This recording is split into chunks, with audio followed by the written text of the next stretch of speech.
بدھ مت یہ تعلیم دیتا ہے کہ جنت اور جہنم کی ایک قسم موجود ہے جو انسان کے اعمال کے بدلے انعام اور سزا کے طور پر دی جاتی ہے، لیکن چونکہ یہ عقیدہ کسی نازل شدہ دین سے ماخوذ نہیں ہے، اس لیے اس میں بہت سی تضادات اور غیر منطقی باتیں پائی جاتی ہیں۔ سب سے بڑھ کر اور اس کے برخلاف جو اللہ تعالیٰ نے قرآن میں نازل فرمایا ہے، بدھ مت یہ مانتا ہے کہ جنت اور جہنم صرف عارضی ہیں۔ اسی طرح اس عقیدے کا ایک انتہائی غیر منطقی پہلو یہ تصور ہے کہ دنیا کے تمام نظام دراصل خود بخود چل رہے ہیں۔ بدھ مت کے مطابق جس طرح کائنات اور انسانوں کا وجود بے قابو ہے، اسی طرح موت اور دوبارہ جنم کا سلسلہ بھی خود کار ہے۔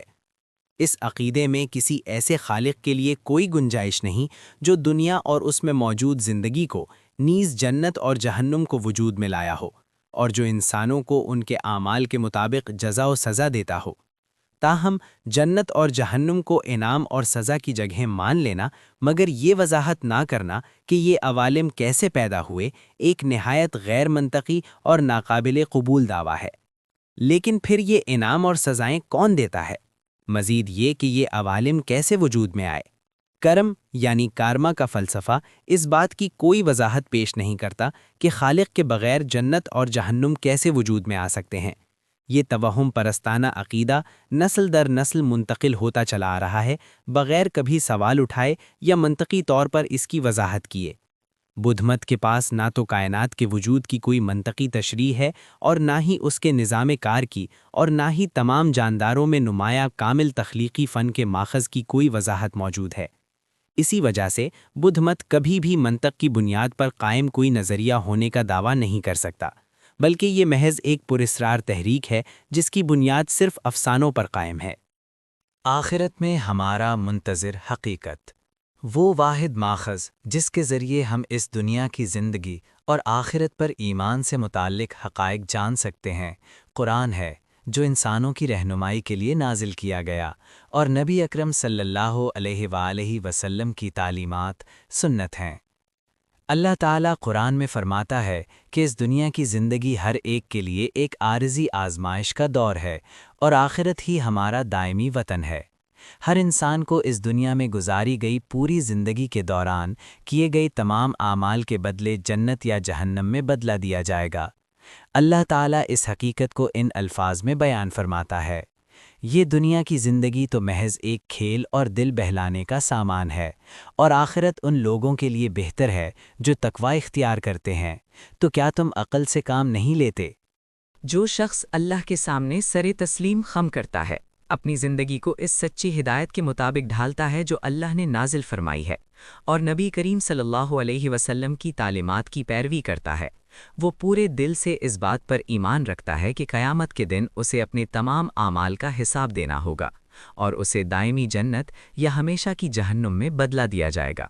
اللہ تعالیٰ نے یہ حقیقت انسانوں پر ان کتابوں کے ذریعے واضح فرمائی ہے جو اس نے نازل کیں، اور ان انبیاء کے ذریعے جنہیں اس نے منتخب فرمایا۔ لیکن بدھ مت ایک انسان ساختہ نظریہ ہے جو ایک ہی شخص کی پیش کردہ فلسفیانہ سوچ کی بنیاد پر سنی سنائی باتوں کے ذریعے تشکیل پایا۔ اللہ کی طرف سے نازل شدہ ہدایت میں انسانی عقل کو استعمال کر کے تبدیلی کرنا ایک سنگین غلطی ہے۔ وہ لوگ جو بدھ مت کے طریقے کے بارے میں ادھوری اور کچی باتوں سے اپنے ذہن بھر لیتے ہیں اور اپنے پسندیدہ پاپ گلوکاروں یا فلمی ستاروں کی نکالی کے شوق میں بدھ مت کو محض ایک فیشن کے طور پر اختیار کر لیتے ہیں، انہیں چاہیے کہ اس بات پر غور کریں اور اپنی اس غلطی سے خود کو آزاد کریں۔ قرآن میں اللہ تعالیٰ ان لوگوں کا حال بیان فرماتا ہے جو آخرت کے وجود کا انکار کرتے ہیں، اور جن لوگوں نے ہماری آیات اور آخرت کی ملاقات کو جھٹلایا، ان کے اعمال اکارت ہو جائیں گے۔ کیا انہیں اس کے سوا کوئی بدلہ دیا جائے گا جو وہ کرتے رہے؟ قرآن سورہ اعراف ورس نمبر 147۔ اور جن لوگوں نے کفر کیا اور ہماری آیات اور آخرت کی ملاقات کو جھٹلایا، وہ عذاب کے لیے حاضر کیے جائیں گے۔ قرآن سورہ روم ورس نمبر 16۔ ان آیات میں جس بدلے اور عذاب کا ذکر ہے اس کا آغاز موت کے لمحے سے ہی ہو جائے گا۔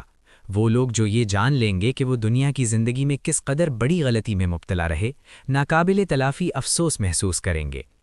کاش تم دیکھ سکتے جب وہ آگ کے سامنے کھڑے ہوں گے اور کہیں گے کہ کاش ہمیں دوبارہ بھیج دیا جائے تو ہم اپنے رب کی آیات کو نہ جھٹلائیں اور ایمان والوں میں سے ہو جائیں۔ قرآن سورہ الانعام ورس نمبر 27۔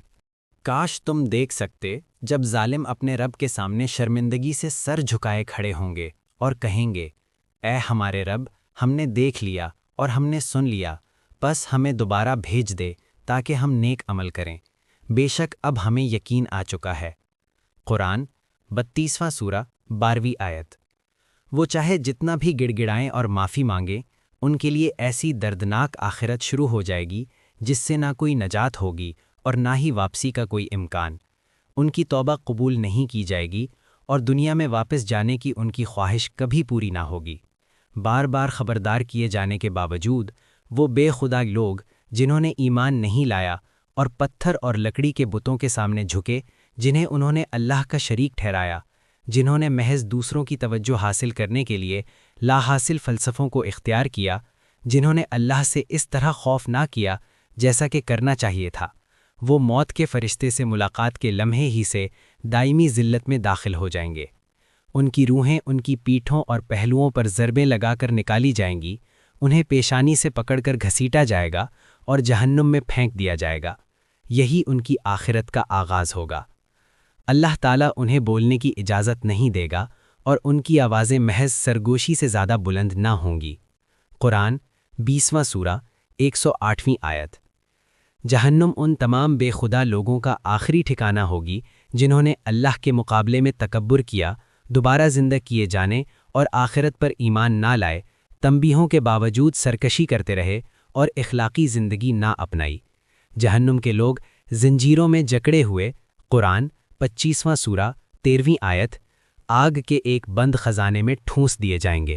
قرآن 90 سورہ 20ویں آیت، اور گھنے سیاہ دھوئیں کی تاریکی میں زندگی گزاریں گے۔